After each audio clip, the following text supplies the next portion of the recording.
Uncle Bildy here. Good morning. It's morning here. I look a little rough. I just got up, 6 a.m. I had a bad hair day. Oh well, you like the noir lighting? That's a nice effect. It's quite natural. It's incidental. I only have one light in here. But that's okay. We're all about content here, right? I want to talk about what we've lost. Just one aspect, one very important, small but extremely important aspect of what we lost in just the last few generations. The proper relation between the sexes. The media, and starting with literature, probably about in the 50s when it really started getting mainstream. Pop culture, academia, they've all done their nice little duty to destroy what's built up. And what did we lose? What am I talking about here? If you read in the 18th and 19th century literature and early 20th, you'll see the way that men and women interacted. Oh, that's the patriarchy. And especially women are trained to think that was horrible. Men objectified women and treated them like objects and patronized them.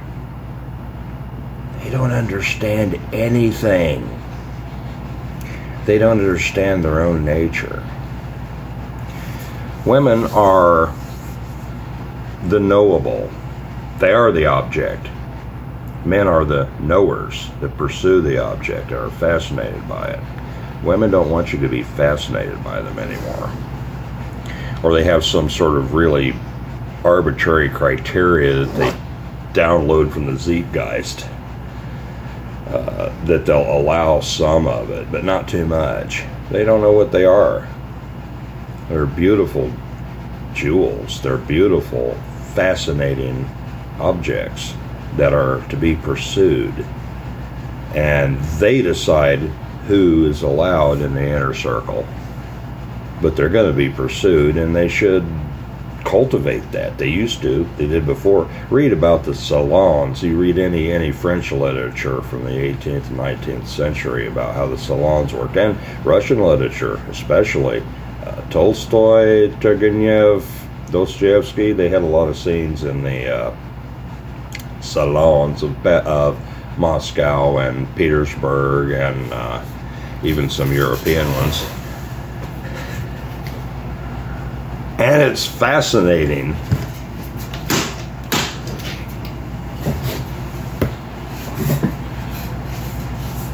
A little guest come in and I had to murder him. It's a bug. The women were the object. There were women in control of the salon. They ran it. Very few men ran salons. That is a place where people went to converse and to have dinners and balls and parties, and they mainly went to hang out and by invitation, or they would send, of course, that they would like to come and then be invited. They'd be announced. They'd go in. These are rich people, by the way, fairly, bourgeoisie. And reading about the social dynamics in these places. This is a highly ritualized relationship. But the pursuers would be on their best behavior. They would try to be elegant and interesting themselves and gallant. And ultimately, the pursued would be the judge, and she would have some backup too. She would have the older women giving her advice and maybe intervening once in a while. Where's that now? That's patriarchy. That's bad. That was protection.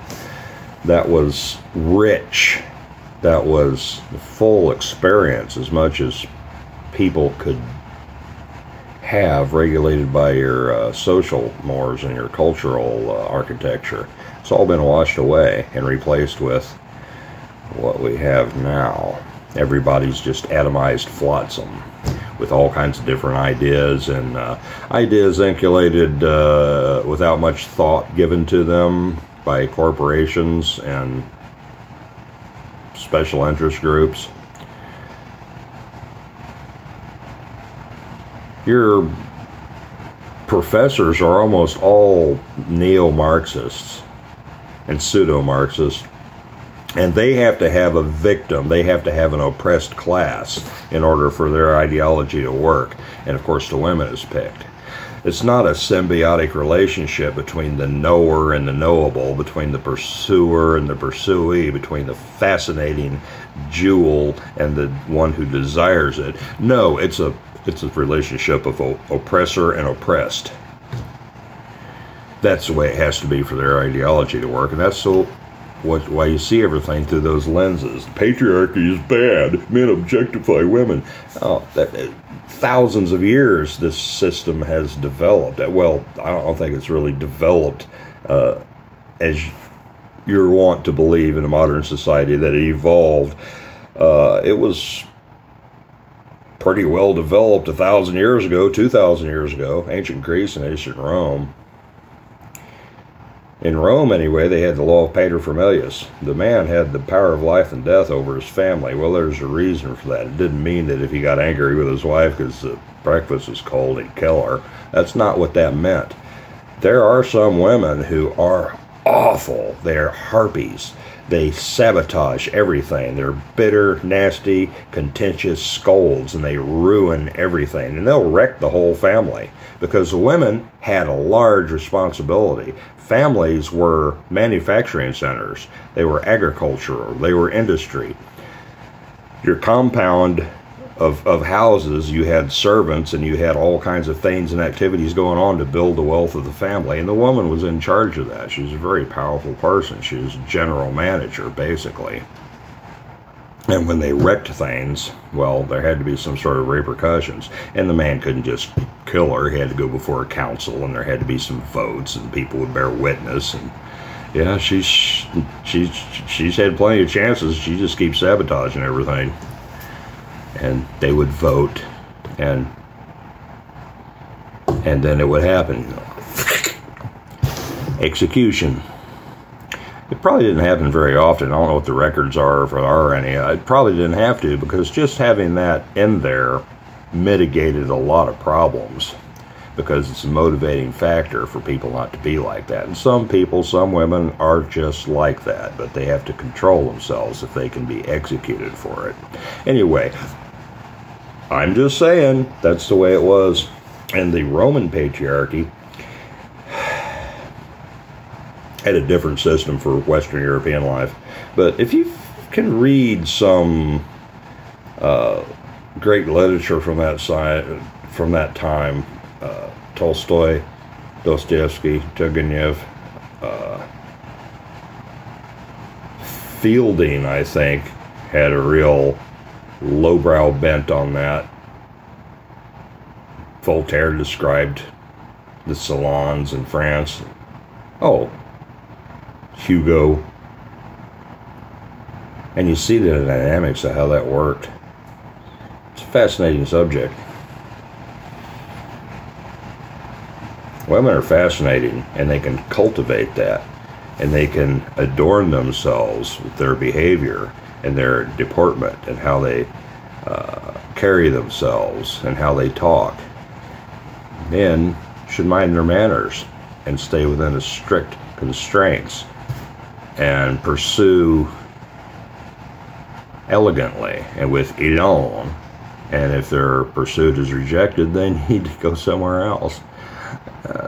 They don't do that anymore. Things have become very crude. I think we've lost something big time. I'll do some more on this later. I'm going to try to keep these short. Uncle Bildy signing out.